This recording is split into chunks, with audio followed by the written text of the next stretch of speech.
دفعہ کا ذکر ہے کہ ایک بادشاہ تھا جس کی بہت بڑی سلطنت تھی۔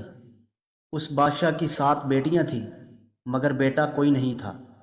وہ جب خوش ہوتا تو ایک مجمع لگاتا اور لوگوں سے سوال کرتا، جو اس کے سوال کا جواب دیتا تو اس کو اس کا من چاہا انعام ملتا۔ ایک دن بادشاہ بہت خوش تھا۔ وہ اپنی 7 بیٹیوں کو بلا کر پوچھتا ہے کہ میں تم سے ایک سوال پوچھوں گا، اگر جواب اچھا لگا تو تمہیں تمہارا من چاہا انعام بھی دوں گا۔ تم سب ایک قطار میں کھڑی ہو جاؤ اور ایک ایک کر کے بتاؤ کہ تم کس کا دیا کھاتی ہو اور کس کا دیا ہوا پہنتی ہو۔ 7 میں سے 6 بیٹیوں نے کہا کہ ابا حضور آپ کا دیا کھاتے ہیں اور آپ کا دیا پہنتے ہیں، اور آپ ہی کی وجہ سے ہماری یہ شان و شوکت ہے۔ یہ سن کر بادشاہ بہت خوش ہوا اور سب کو ان کی من پسند چیز دے دی، مگر جب سب سے چھوٹی بیٹی کی باری آئی تو اس نے کہا کہ میں اللہ کا دیا کھاتی ہوں اور اپنی قسمت کا پہنتی ہوں اور یہ میرا نصیب ہے۔ بادشاہ یہ سنتے ہی آگ بگولا ہو گیا اور کہنے لگا، تو نے میری ناشکری کی ہے، تجھے اس کی سزا ضرور ملے گی۔ شہزادی نے کہا، جو حکم ابا حضور۔ بادشاہ نے سپاہیوں کو حکم دیا کہ جاؤ اسے جنگل میں چھوڑ آؤ، میں بھی دیکھتا ہوں کہ یہ کیسے اللہ کا دیا کھاتی ہے اور اپنے نصیب کا پہنتی ہے۔ شہزادی سے تمام زیورات واپس لے لیے گئے اور خستہ حال کپڑوں میں بغیر کسی ساز و سامان کے بادشاہ کے حکم کے مطابق جنگل میں تنہا چھوڑ دیا گیا۔ لیکن شہزادی بہت پرسکون اور مطمئن تھی اور اسے اللہ پر توکل اور بھروسہ تھا کہ جو اس نے رزق اور عیش و عشرت میرے نصیب میں لکھی ہے وہ مجھے ضرور ملے گی۔ سب سپاہی شہزادی کو چھوڑ کر واپس چلے گئے۔ شہزادی جنگل کو دیکھنے لگی کہ چاروں طرف درخت ہی درخت تھے اور دوپہر سے شام ہونے والی تھی کہ شہزادی نے سوچا کیوں نہ کچھ لکڑیاں جمع کر لوں تاکہ رات کو آگ جلاؤں، پھر کوئی جانور بھی پاس نہیں آئے گا اور رات بھی گزر جائے گی۔ شہزادی جنگل میں لکڑیاں ڈھونڈنے چل پڑی۔ اس کی نظر ایک جھونپڑی پر پڑی۔ وہاں ایک بکری بندھی تھی اور اندر سے کھانسنے کی آواز آ رہی تھی۔ پہلے تو شہزادی جھونپڑی کو دیکھ کر بہت حیران ہوئی، مگر جب وہ جھونپڑی کے اندر داخل ہوئی تو کیا دیکھتی ہے کہ ایک بوڑھا ضعیف شخص ایک چارپائی پر لیٹا ہے، کھانستے کھانستے پانی پانی پکار رہا ہے۔ شہزادی ادھر ادھر دیکھتی ہے کہ کونے میں ایک پانی کا مشکیزہ رکھا ہوتا ہے۔ وہ گلاس میں پانی بھرتی ہے اور بوڑھے ضعیف کو پانی پلاتی ہے اور جھونپڑی کی صاف صفائی کرتی ہے۔ اتنے میں بوڑھا ضعیف شہزادی سے پوچھتا ہے کہ بیٹی تم کون ہو اور اتنے بڑے جنگل میں یہاں اکیلی کیا کر رہی ہو؟ تب شہزادی اسے بتاتی ہے کہ وہ یہاں کیسے پہنچی۔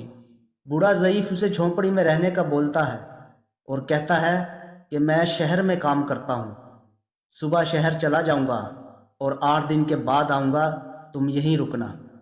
جھونپڑی میں کھانے کا سامان ہے اور ندی پاس ہی ہے، وہاں سے تم گھڑا بھر کے لے آنا۔ صبح کو بوڑھا ضعیف شہر چلا جاتا ہے۔ شہزادی یہاں اکیلی جھونپڑی میں صاف صفائی کر کے بکری کا دودھ نکالتی ہے، آدھا اپنے لیے رکھ لیتی ہے اور آدھا باہر کونے میں برتن میں ڈال کر رکھ دیتی ہے کہ رات کو کوئی جانور بھوکا پیاسا ہوگا تو پی لے گا، اور خود اندر آ کے سو جاتی ہے۔ صبح سویرے جب شہزادی اٹھتی ہے تو کیا دیکھتی ہے کہ دودھ کا برتن خالی پڑا ہے اور پاس ہی ایک لال پڑا ہے جو دیکھنے میں بہت ہی نایاب اور قیمتی معلوم ہوتا ہے، اور اس کے پاس ہی سانپ کے نشان بھی موجود ہوتے ہیں۔ تب شہزادی کو یاد آتا ہے کہ بچپن میں اس نے سنا تھا کہ جب کوئی نایاب سانپ خوش ہوتا ہے تو ایک لال اگلتا ہے کہ جس کی قیمت ہیرے جواہرات سے بھی مہنگی ہوتی ہے۔ شہزادی بہت حیران ہوتی ہے اور دل میں سوچتی ہے کہ شاید سانپ بھوکا تھا، اس لیے وہ دودھ پی کر خوشی میں لال چھوڑ گیا۔ پھر وہ لال اٹھا کر پاس رکھ لیتی ہے اور پھر اگلی رات شہزادی برتن میں دودھ رکھ دیتی ہے، اور اگلی صبح جب دیکھتی ہے تو ایک اور لال پڑا ہوتا ہے، اور ایسے ہی کرتے کرتے 7 دن گزر جاتے ہیں اور شہزادی کے پاس 7 لال جمع ہو جاتے ہیں۔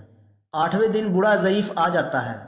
تب شہزادی اسے لال دکھاتی ہے اور سارا واقعہ بیان کرتی ہے، اور بوڑھے ضعیف کو 3 لال دے دیتی ہے اور کہتی ہے کہ شہر جا کر یہ لال بیچ دو اور آتے وقت اپنے ساتھ محل بنانے والے مزدور لے آنا۔ باقی 4 لال شہزادی اپنے گلے میں مالا کے طور پر پہن لیتی ہے، اور کچھ ہی مہینوں میں جنگل میں ایک عالی شان محل تیار ہو جاتا ہے جس میں بوڑھا ضعیف اور شہزادی رہنے لگتے ہیں۔ ایسا خوبصورت محل جس میں ہر آرائش، نوکر چاکر اور دنیا کی تمام نعمتیں موجود ہوتی ہیں۔ شہزادی جنگل میں لکڑی کی ایک فیکٹری لگا دیتی ہے جس میں غریب کام کرتے ہیں، ان کی روٹی بھی چلتی رہتی ہے۔ دیکھتے ہی دیکھتے جنگل ایک شہر بن جاتا ہے اور دور دور تک بہت دھوم مچ جاتی ہے کہ شہزادی بہت رحم دل ہے۔ یہ خبر ایسے ہی بادشاہ تک پہنچ جاتی ہے تو بادشاہ کے دل میں اشتیاق چاہت ہوتی ہے کہ دیکھوں تو صحیح کون سے ملک کی شہزادی ہے جس کی اتنی تعریفیں ہیں۔ بادشاہ سپاہیوں کے ہاتھ پیغام بھیجتا ہے۔ بادشاہ کے سپاہی جب شہزادی کو پیغام دیتے ہیں تو شہزادی حکم دیتی ہے کہ بادشاہ سلامت ایک ہی شرط پر ہم سے مل سکتے ہیں کہ وہ اپنی تمام بیٹیوں کو ساتھ لے کر آئیں۔ سپاہی جا کر بادشاہ کو یہ پیغام دیتے ہیں۔ ایک دن بادشاہ اپنی تمام بیٹیوں کے ساتھ شہزادی کے محل جاتا ہے۔ شہزادی ان سے چہرے پر نقاب کر کے ملتی ہے، ان کے لیے 7 رنگ کے کھانے پیش کرتی ہے اور ہر کھانے کے ساتھ اسی رنگ کا جوڑا اور زیورات پہن کر آتی ہے۔ محل کی شان و شوکت، خوبصورتی اور شہزادی کے انداز بادشاہ اور تمام شہزادیوں کو بہت حیران اور متاثر کرتا ہے۔ آخر میں بادشاہ شہزادی کو یہ کہہ ہی دیتا ہے کہ تم میری بیٹی کی جگہ پر ہو اور میں بھی تمہارے کہنے پر اپنی تمام بیٹیوں کو ساتھ لے کر آیا ہوں، پھر ہم سے یہ پردہ کس لیے؟ بہت اصرار کرنے پر شہزادی یہ کہہ دیتی ہے، ٹھیک ہے میں تیار ہو کر آتی ہوں۔ سب شہزادیاں آپس میں سرگوشیاں کرنے لگتی ہیں کہ اتنی تو تیار تھی، مہنگے زیورات پہنے ہیں،